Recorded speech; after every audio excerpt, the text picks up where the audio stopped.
നമുക്ക് ഇന്നത്തെ പെർഫോമറെ വിളിക്കാനുള്ള സമയമായിരിക്കാണ്.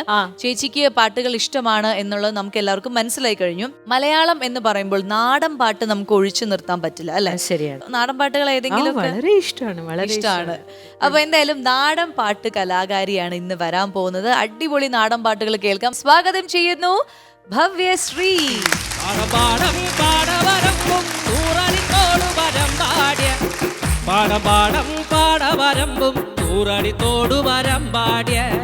നേരം പോയൊരു നേരട കുഞ്ഞാലെ. അപ്പോ റെഡ് കാർപ്പറ്റിലേക്ക് സ്വാഗതം. Thank you.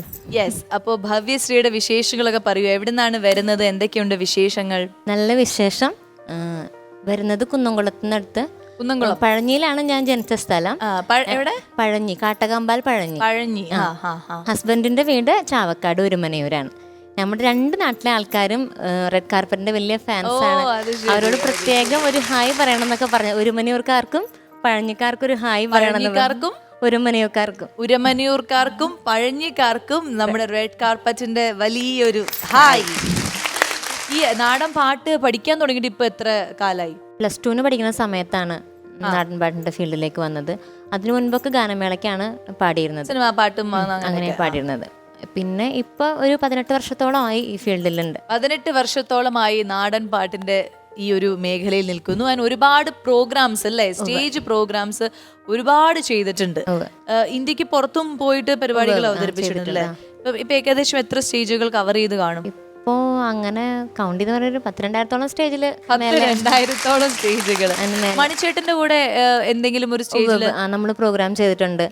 ഒരു ഓണാഘോഷത്തിന്റെ അതായത് നമ്മള് നാടൻ പാട്ടെന്ന് കേൾക്കുമ്പോൾ തന്നെ മണിച്ചേട്ടനാണ് നമ്മുടെ മനസ്സിൽ വരിക. അദ്ദേഹത്തിന്റെ പാട്ടുകളാണ് നമ്മുടെ മനസ്സിലേക്ക് വരിക. അപ്പൊ അദ്ദേഹത്തിന്റെ കൂടെ സ്റ്റേജിൽ പാട്ട് പാടാൻ ഭാഗ്യം കിട്ടിയ ഒരു കുട്ടിയാണ്. എങ്ങനെയുണ്ടായിരുന്നു ആ ഒരു എക്സ്പീരിയൻസ്? അത് അദ്ദേഹത്തിന്റെ നാട്ടിൽ തന്നെ അദ്ദേഹത്തോടൊപ്പം ഒരു ഓണാഘോഷമായിരുന്നു. അപ്പൊ ആളുടെ മണിച്ചേട്ടനോടൊപ്പം ഒരു ഓണം അങ്ങനെയായിരുന്നു. അപ്പൊ ആള് തന്നെ ഫുഡ് ഉണ്ടാക്കലും പാടലും ഒരു എന്താ പറയാ, ഒരു യാത്ര. അങ്ങനെ ആ യാത്രയിൽ പാട്ടും കളിയും ഒക്കെ ആയിട്ട് നല്ലൊരു എക്സ്പീരിയൻസ് ആയിരുന്നു. മണിച്ചേട്ടന്റെ ഒരു പാട്ട് പെട്ടെന്ന് നമുക്ക് വേണ്ടിയിട്ട്, അതായത് ഭവ്യശ്രീക്ക് ഇഷ്ടമുള്ള മണിച്ചേട്ടന്റെ ഒരു പാട്ട് ഒന്ന് പാടാൻ പറ്റുമോ? കണ്ണിമാങ്ങ പ്രായത്തിൽ നിന്നെ ഞാൻ കണ്ടപ്പോ മാമ്പഴമാകട്ടേന്ന്, എൻ്റെ പുന്നാരകളെ, മാമ്പഴമാകട്ടേന്ന്.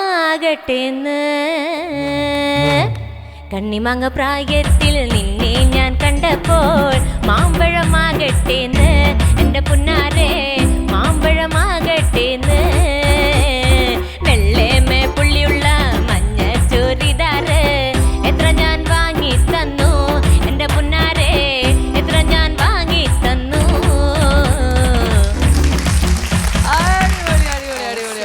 ശരി. അപ്പൊ മണിച്ചേട്ടനെ സ്നേഹിക്കുന്ന നമ്മൾ മലയാളികൾക്ക് ഈ ഒരു പാട്ട് കേൾക്കുമ്പോഴൊക്കെ അദ്ദേഹത്തിന്റെ ഒരു രൂപമായിരിക്കും മനസ്സിലേക്ക് വരിക. എന്തായാലും സന്തോഷം, അദ്ദേഹത്തെ ഓർക്കാനും കൂടി ഈ അവസരം ഉപയോഗപ്പെടുത്താൻ പറ്റും.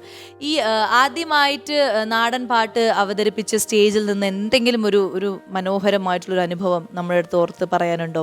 ആദ്യമായിട്ട് നാടൻ പാട്ട് അവതരിപ്പിച്ചത് ഞാൻ മുല്ല എന്നുള്ള സിനിമയിലെ ആറുമുഖം എന്നുള്ള പാട്ടാണ് പാടിയത്.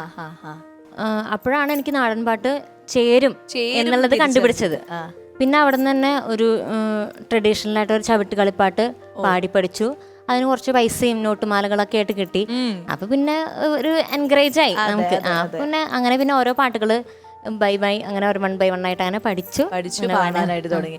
ഈ ദൂരദർശൻ ഒരു റിയാലിറ്റി ഷോയില് പങ്കെടുത്തിട്ടുണ്ട് അല്ലേ? അത് നമ്മുടെ കേരളത്തിലെ first folk tune reality show ആണ്.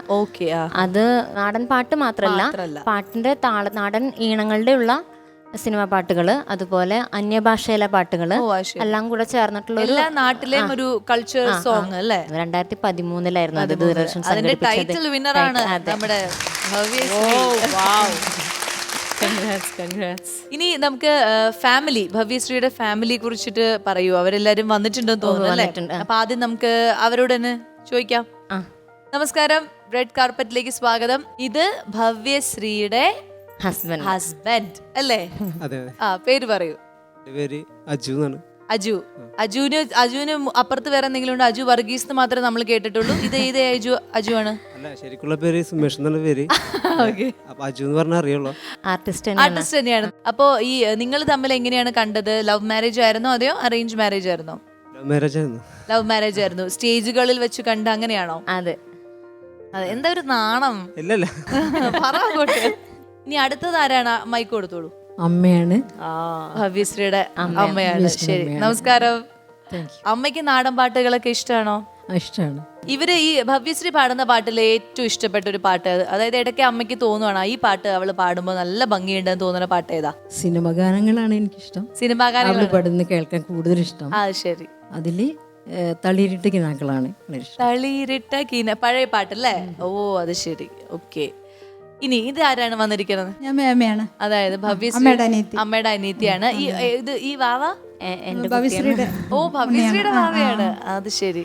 വാവയുടെ അതായത് ഉറങ്ങായതുകൊണ്ട് പരിചയപ്പെടാൻ പറ്റില്ല. പേര് പറഞ്ഞു, മേമ തന്നെ പറഞ്ഞോ പേര്? അഗ്നിക. അഗ്നിക. അത് കൊള്ളാലോ, ഒരു വെറൈറ്റി, ഒരു ഇടിവെട്ട്. ഈ പേര് ആരാ സെലക്ട് ചെയ്തത്? പറയൂ, അച്ഛനാണോ അമ്മയാണോ? രണ്ടാളും അല്ല. രണ്ടാളും അല്ല. ഞങ്ങളുടെ ടീമില് ഒരു ഫർസിൻ എന്ന് പറഞ്ഞൊരു കുട്ടിയുണ്ട്. ഓ, അവൻ ഞാൻ പ്രഗ്നന്റ് ആയിരിക്കുന്ന സമയത്ത് പറഞ്ഞതാണ്, ഭവ്യേച്ചി ഒരു പെൺകുട്ടീനെ പ്രസവിക്കണമെന്നുണ്ടെങ്കിൽ അഗ്നികാന്ന് പേരിട്ടുള്ളൂ കേട്ടോ ചേട്ടാന്ന്. അങ്ങനെ ഇട്ട പേരാണ് അഗ്നിക. അച്ഛനും അമ്മയ്ക്കും ഇതില് പങ്കില്ല അല്ലേ? ഞങ്ങൾ എന്തായാലും ഫിക്സ് ചെയ്തു. അതെ, എന്തായാലും പക്ഷെ ഒരു വെറൈറ്റി, നല്ലൊരു പേരാണ്, ഒരു ഇടിവെട്ട് പേരാണ്. ഒരു എനിക്ക് തോന്നുന്നു ഒരു കലാകാരിയായിട്ട് ഇതുപോലെ സ്റ്റേജിലൊക്കെ നിൽക്കുമ്പോൾ അടുത്തതായി വരുന്നു അഗ്നിക എന്നൊക്കെ പറയുമ്പോൾ ഒരു എടുപ്പുണ്ട്. തീയിൽ കുരുത്തവൾ എന്നാണ് അർത്ഥം. തീയിൽ കുരുത്തവൾ എന്നാണ് അതിന്റെ മീനിങ്. തീയിൽ കുരുത്തവൾ വെയിലത്ത് പാടില്ല എന്ന് പറയുന്ന പോലെ. ശരി, അപ്പൊ മേമയുടെ പേര് എന്തായിരുന്നു പറഞ്ഞത്? എന്റെ പേര് ലീലാമണി. ലീലാമണി. ശരി, സുഖമായിട്ടിരിക്കുന്നു. സുഖാണ്. സുഖമായിട്ടിരിക്കുന്നു. അപ്പൊ എന്തായാലും നിങ്ങളെ പരിചയപ്പെടാൻ സാധിച്ചതിൽ സന്തോഷം.